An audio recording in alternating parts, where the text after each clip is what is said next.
TV this week. 3 games on the network, Tuesday, Wednesday, and Thursday, including Game 2 of the Pistons-Bucks series that begins today in Milwaukee as Detroit tries to solve the puzzle that is MVP contender Giannis Antetokounmpo. Nobody does it quite like Giannis Antetokounmpo. He is so special. Well, the guy is virtually unstoppable. He's a one-man wrecking crew. He's incredible. There's no doubt about it. Must-see TV. Here comes showtime. Antetokounmpo with the hammer. Yes! My goodness. Come on, man. It is not right, some of the things that he can do on the floor. I mean, we are seeing the future of the NBA. Great crossover, and Giannis. And one. He's enjoying an MVP-type season, maybe a once-in-an-NBA lifetime-type season. He's averaging over 26 points, 12 rebounds, and almost 6 assists. The last time that's been done, it was done by another Milwaukee Buck great by the name of Kareem Abdul-Jabbar. 2-on-1. It's eye-opening to see a dude that big to do the stuff he does on the court because he affects the game offensively, defensively. Well, he's kind of the antithesis of what's going on in this league right now. He plays the traditional old-school way. Keep believing in yourself. Keep believing in your dreams. Work hard every day. There's going to be a lot of ups and downs. As long as you stay focused, you're going to achieve your goals in life. Giannis has been absolutely incredible what the Bucks are doing this year.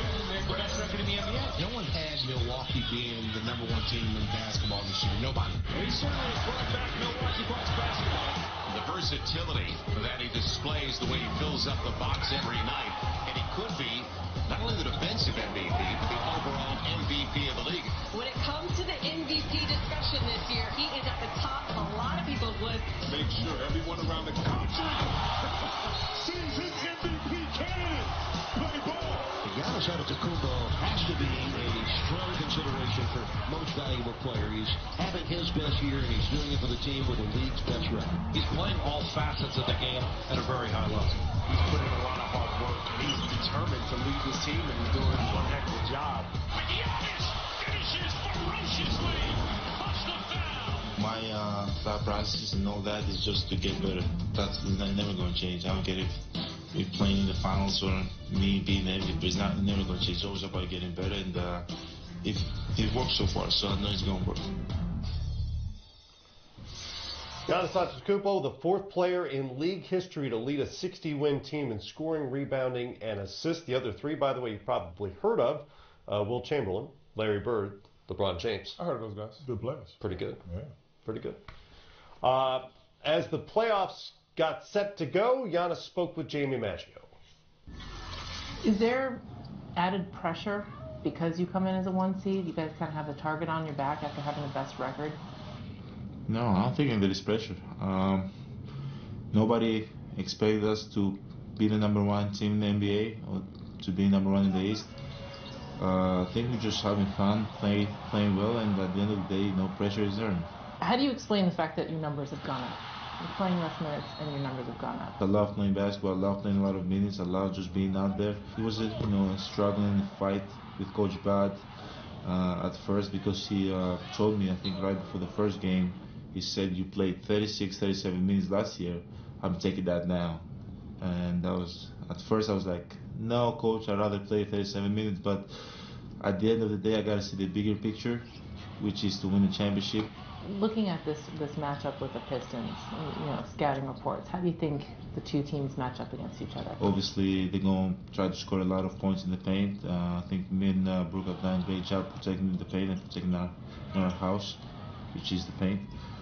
But they have a lot of shooters, and I think we have great perimeter defenders that can, make their life difficult. Your name swirling in the MVP conversation, but now that the votes are in, the regular season is over, how relieved are you that that's not going to be a focal point now? Now it's just time to get to the playoffs. I'm really relieved and happy about it. Nice in the past. The regular season is over. Now my main focus is the playoffs. And there's no MVP conversation in the playoffs. It's all about the playoffs. This was the #1 defense in the NBA, the Milwaukee Bucks, and Pistons points in the paint could be at a premium against that Bucks D. They allowed the fewest points per game in the restricted area, the lowest percentage of shots in the restricted area, and the lowest field goal percentage in the restricted area. In other words, don't go in there if you're the Detroit Pistons. Fortunately for the Pistons offense, they're not heavily reliant on points in that area. And actually, they were number 9 in the league in terms of made threes. It seems to me that they're going to have to hit a whole lot of them if they're going to beat the Bucks. Or make this a longer series even. Yeah, I mean, it's a tough series. First of all, assuming Blake Griffin is healthy and can be at his best, that's going to be most important. But the perimeter, Reggie Jackson, Luke Kennard, who has shot the ball well as of late, the Brotherhood. Who? Collectively as a group, they're going to have to shoot the ball extremely well from the perimeter. The problem is the perimeter defenders are really also good. I mean, they're very talented. I think Drummond is going to have to be a force, get Lopez in some foul trouble, try to now have Giannis or DJ Wilson or even Ilyasova guard him. And really be a presence inside on the glass. But it's tough because that's where Milwaukee excels, defending interior. So this is not a great matchup for obvious reasons. There's a reason why they have the record they have. But it's not looking great for my former team, the Detroit Pistons. Well, and for the Pistons, obviously, we don't know Blake Griffin's situation at this point. He's missed games down the stretch because of this knee injury. He's still listed as questionable. I mean, what kind of a chance do the Pistons have if he's either unavailable or at 50% capacity? If he's unavailable, if unavailable or 50%, they get swept. Like, they're going to need Blake Griffin to be on top of his game if they have a chance to even pull off what would be an incredible upset. So if he's not right, or if he's not able to go out there and play like the Blake Griffin that we're seeing in these highlights, it's going to definitely have an impact on the team. And it's just from a standpoint of, they asked Blake to do a lot. Like, this isn't old school Blake from his early on with the Clippers where they just ask him to dunk. He almost plays like point forward to a certain degree. He's all over the court. His game is really developed, and they use him almost like a movable chess piece. If he's not available, now their whole offense has to figure out, where do we go? You have other guys trying to step up in place of him that aren't used to doing that. And I think it's too much to overcome at this point in the season. We talked about a team like the Pacers. Their star had been out for so long, everybody got used to playing without him. Blake Griffin, he hasn't been out long enough for the team to say, hey, we know what our identity is if he's not playing. Right. And I think that will definitely step up and raise his head in this series if he's out for a couple of games. Had his highest usage rate of his NBA career this season. I mean, they ran everything through Blake Griffin, particularly down the stretch. For Milwaukee, it has been 45 years since they reached the NBA Finals. They come into the playoffs with the best overall record in the league. What kind of a chance do you give them to end that drought? I think they have a very good chance to make it to the NBA Finals this year. LeBron's gone. The big bad bully is no longer in the Eastern Conference. Debo is going to the Western Conference, so everybody now has a shot. And so Milwaukee has just as good a shot as anybody else. When you look at Milwaukee, Toronto, Philadelphia, Boston, all these teams have a shot. They just have to come out there, play right, execute, and play to their strengths. And the biggest thing that Milwaukee has going for them is they have the best player maybe in the NBA right now in Giannis, who I think should be the MVP, definitely in the Eastern Conference. So if he plays strong, if he continues to develop and do what he does well, and that is get down the lane. We talk about what they do defensively in the paint. What Giannis does offensively in the paint is truly phenomenal. So if he continues to get downhill, dunk around the basket, create a problem, and then when they have to double and triple team, kick out the shooters, if they're hitting their shots, they'll be just fine, and they'll have a chance to go really, really deep. They not only keep people from scoring in the restricted area, but Giannis led the league in points in the restricted area. Good combo. That's great. Well, in addition to Giannis, I mean, obviously he is, and I agree, the MVP this year, the way he's played and led his team, but the pieces around him. I mean, they complement him. They've played well. Middleton, Bledsoe's been, out of this role. I think Mirotic is coming back from an injury. Obviously, a complimentary piece. Brook Lopez.